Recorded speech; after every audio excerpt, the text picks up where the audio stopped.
choip, choip, choip. Choip, choip, choip.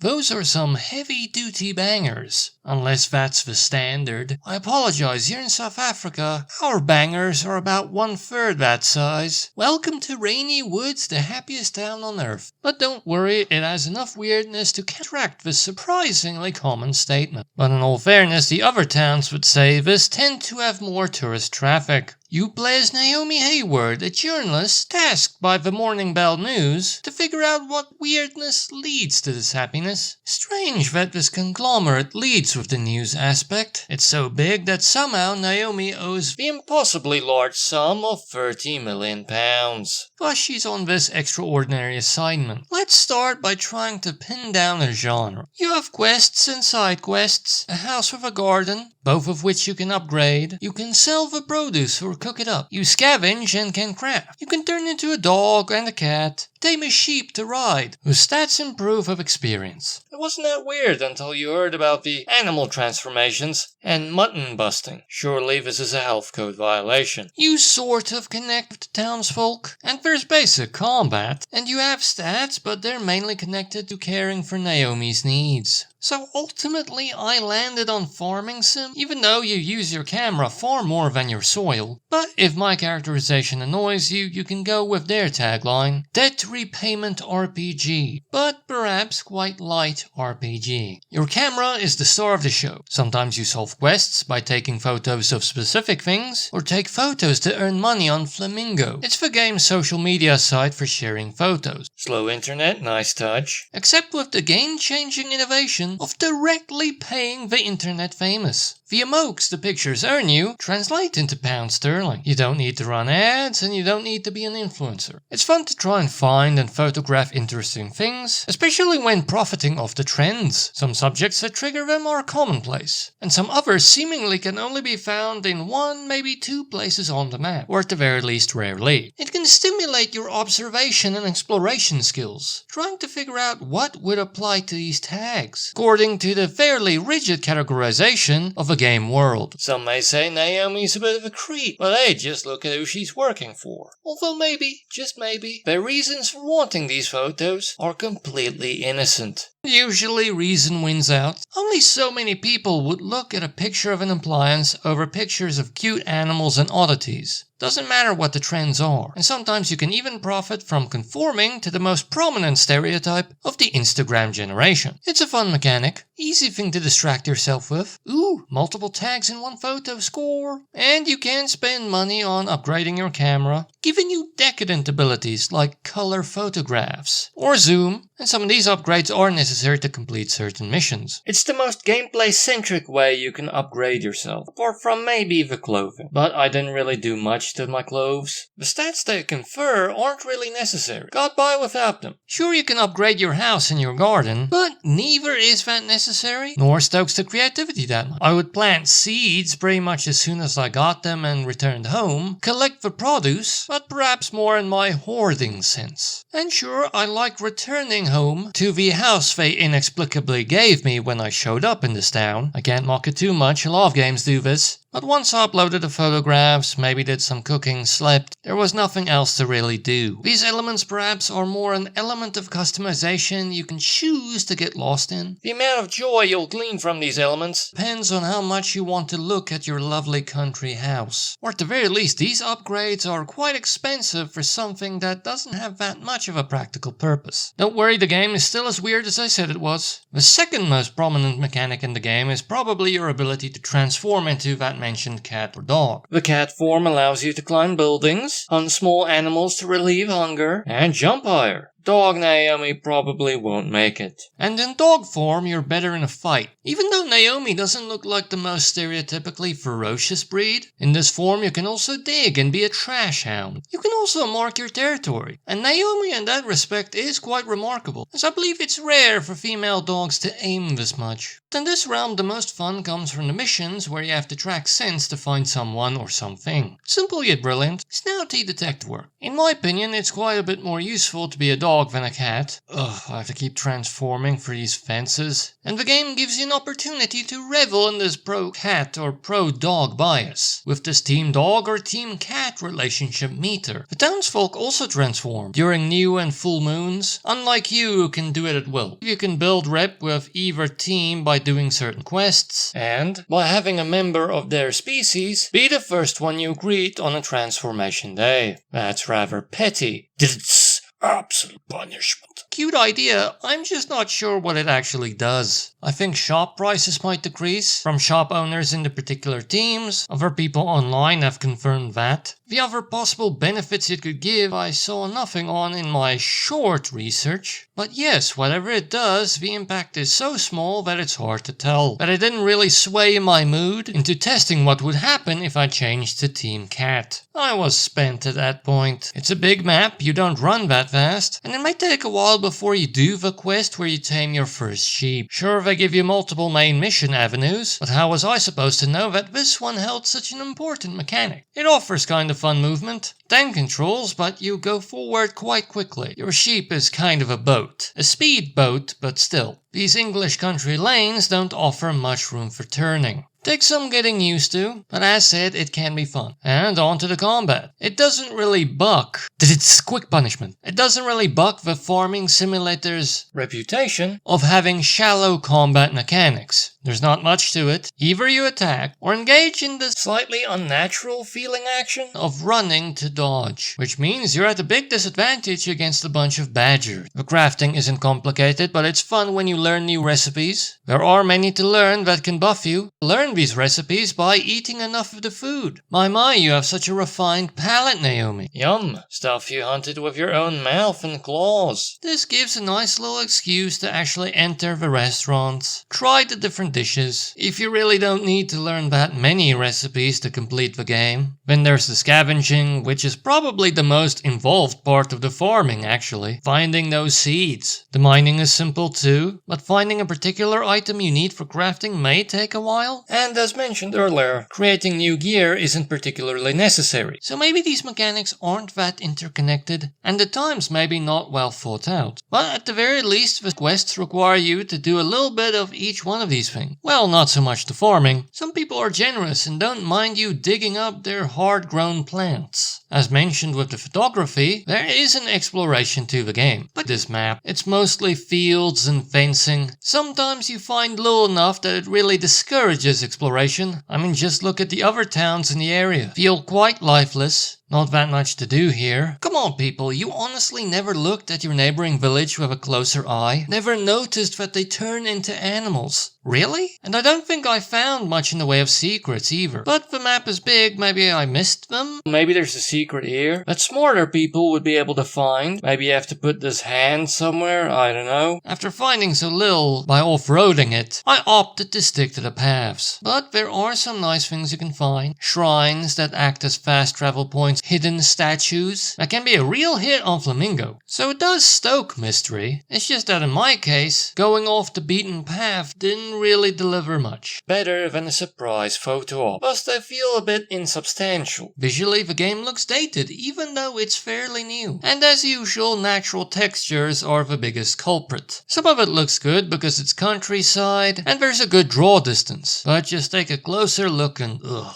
The buildings look better though, if sometimes their edges are too straight. And the people look good too. Kind of cartoony design, but in an angular way. Diamond-shaped eyes. It goes anime on occasion. Inspiration strikes! And maybe the animations can be a bit stilted. They look good in spite of how they run. Musically it's good too. Usually it's a sympathetic contemporary take on music you'd associate with a British village.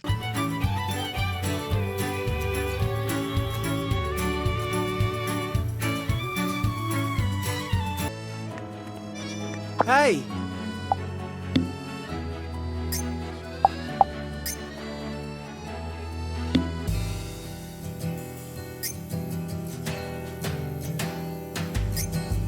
Makes Rainy Woods' mysterious feel a bit sweeter. And then there are some scenario appropriate stuff. The weirder stuff stays weird. to emphasize that it is indeed weird. I even believe that at one point in the story, there plays a song that sounds very Oasis, which is a very British reference. But arguably the more scenario appropriate stuff that don't have the twists to them are a bit more standard. Michelle, you're punk rock and your pub is named 1977. Why is this playing? And why is it playing while Horatio is playing violin? And as you've no doubt surmised, the story is weird as well. Goes surprisingly dark at times, less sweet than your average farm sim, with a populace that can take you or leave you, some more leave you, in a loving way. Spoiler alert, it's kind of like Glastonbury the game. The story entails government conspiracies, supernatural Celtic stuff, the people turning into animals thing, a King Arthur tangent, aliens, and the characters can be sweary. I won't show it here, but she blasphemes as a catchphrase. She's obsessed with money, sometimes is arguably selfish, irritable. She challenges Vickers to drinking contests. But Naomi does have her endearing and goofy touches. Yeah, baby! I like this grumpy dork. She's a good egg who ultimately becomes part of the town, abrasively. And the voice acting is good. The narrator especially is... Just to say, real castle drawbridges don't open from the outside. Most of it is unvoiced, with a small vocal burst at the start of some lines. Right.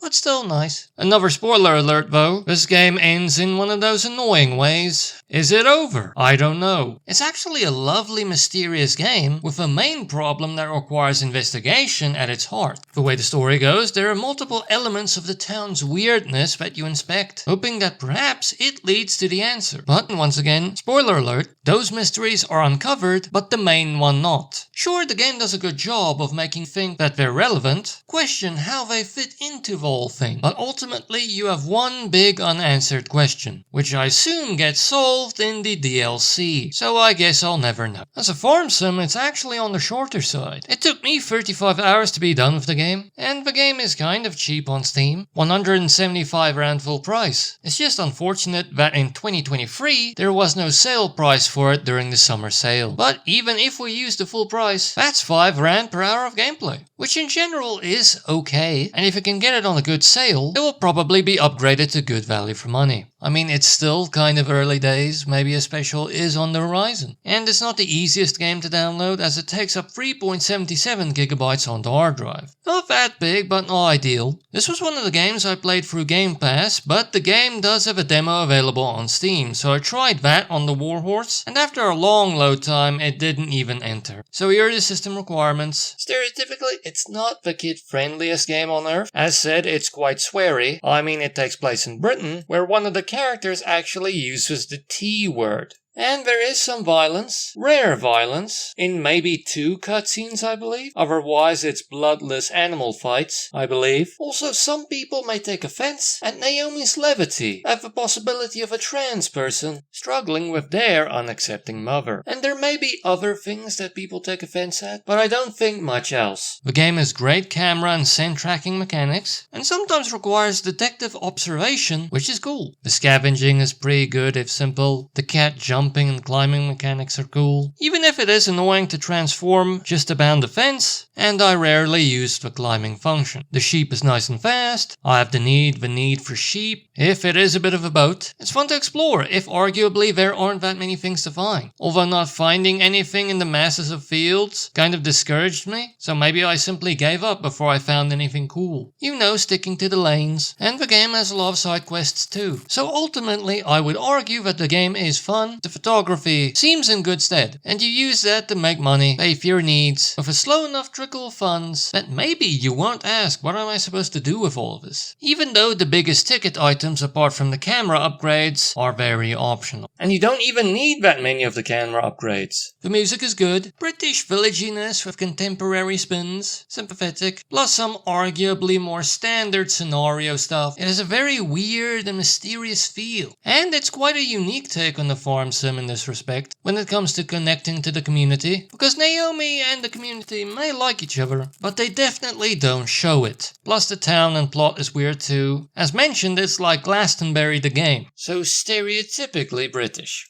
The story does a good job of making you question what happened. A lot of times a very good way of handling a detective story. But all the questions apart from the main one get answered. Some might find that cool, but in this case I found that a bit frustrating, as there doesn't even seem to be a little bit of a hint for you to formulate an opinion over what happened. They didn't really leave it open to interpretation, they more just left it with an ending that probably asks more questions than it answers. And the game is one of those annoying epilogues that makes it hard to determine whether or not the game is actually ended. On the maybe side, the visuals are dated even though the game isn't that old. A mixed bag visual. A lot of ugly natural textures, but a good draw distance. Nice countryside, but not much to see there. Fields and livestock mostly, but some places like the forests and towns look a bit better, if some of the towns can look a bit lifeless, as though the neighbouring towns of Rainy Woods were an afterthought, or at the very least inconsequential. The people look good and cartoony. Ooh, Sweary's in his own game. I suppose you are not sure. One of the weirder ones, but still. And on the con side, some of the mechanics are underutilized or less useful, or maybe even bad. The combat is kind of rigid, with inflexible movement. Hard to find some compounds for crafting sometimes. You don't really need to farm that much, and you don't spend that much time in the garden that you can actually look at your house and appreciate the upgrades you applied to it. Although maybe I didn't fully get on board with RPGing as a citizen of a small English village. Plus you don't do much with the team cat or dog, and it's really easy to get sick. Sure, I should avoid the rain, but that's kind of hard to do. Once again, it's the Lake District. Arguably, some of the quests are busy work, but I liked the world enough, had enough fun with this game to engage in a fair bit of them. And lastly, the game does have some unrefinements. Especially annoying is needing to select a quest to activate the ability to talk about the quest, or even tallying the tasks for missions. Come on, play it, and experience the peace and calm of the Lake District. It's so idyllic, and just look how stress-free this place is. Have you ever seen an African grey with such a perfectly pink tail feather?